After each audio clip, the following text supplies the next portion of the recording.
Seorang backpacker asal Lumajang, Jawa Timur mengembara seorang diri selama sekitar 4 tahun melintasi negara-negara penuh konflik yang jarang dikunjungi turis.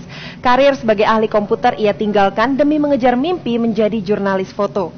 Simak kisah Agustinus Wibowo dalam Sosok Minggu ini.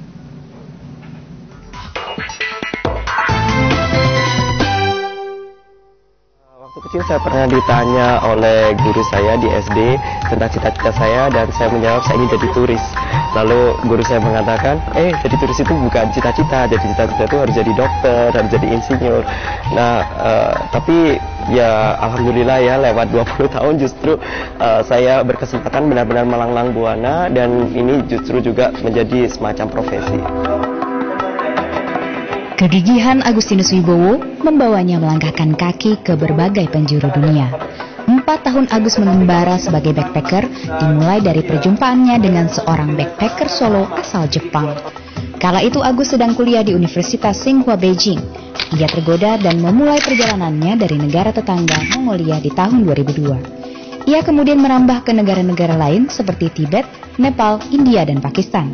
Semua dilakukan seorang diri.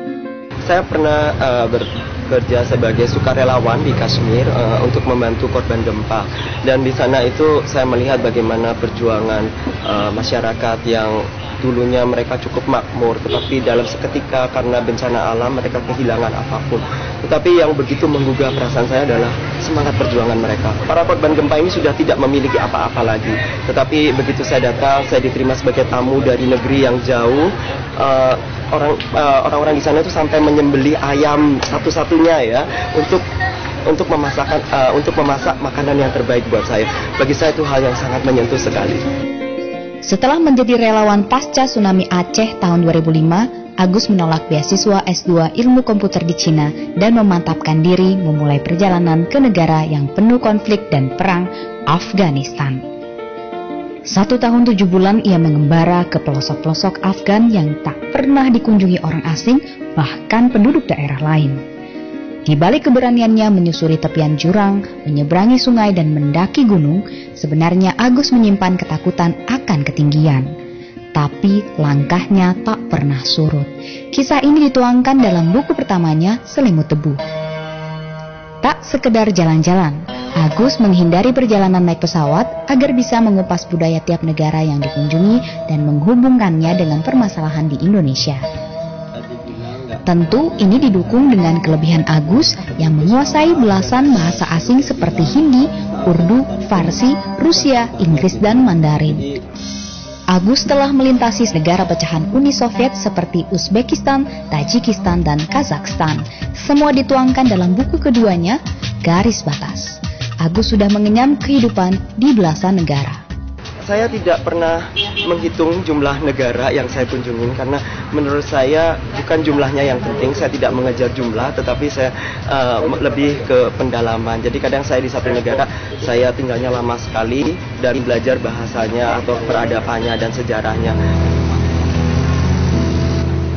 Hobi fotografi mengantar Agus jadi jurnalis foto sekaligus menambah bekal.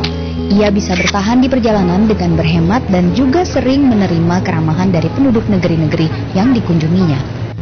Beragam rintangan yang dijumpai justru jadi bumbu perjalanan dan membuat pria kelahiran Lumajang, Jawa Timur 29 tahun lalu ini semakin mencintai negara yang ia kunjungi, khususnya Afghanistan. Perjalanan mengajarkan Agus untuk terbuka terhadap kehidupan dan menerima apa yang diajarkan kehidupan. Dunia lalu bisa terlihat dengan mata hati baru. Saya pikir masih buku travel satu-satunya di Indonesia yang menonjolkan kualitas sastranya gitu. Jadi banyak buku travel di Indonesia kan lebih ke how to, misalnya dari judul sudah terlihat ya, misalnya dengan uang berapa juta bisa mengelilingi Singapura, Thailand kayak gitu. Kalau Agustinus enggak, jadi lebih bercerita, bertutur gitu tentang apa yang dia lihat kehidupan masyarakat di sana dan apa yang bisa kita pelajari di sana. Budgetnya Agustinus adalah 1 bulan $300. Itu orang bilang ke luar negeri pasti mahal dong tiketnya ini, ternyata enggak tuh, $300 bisa.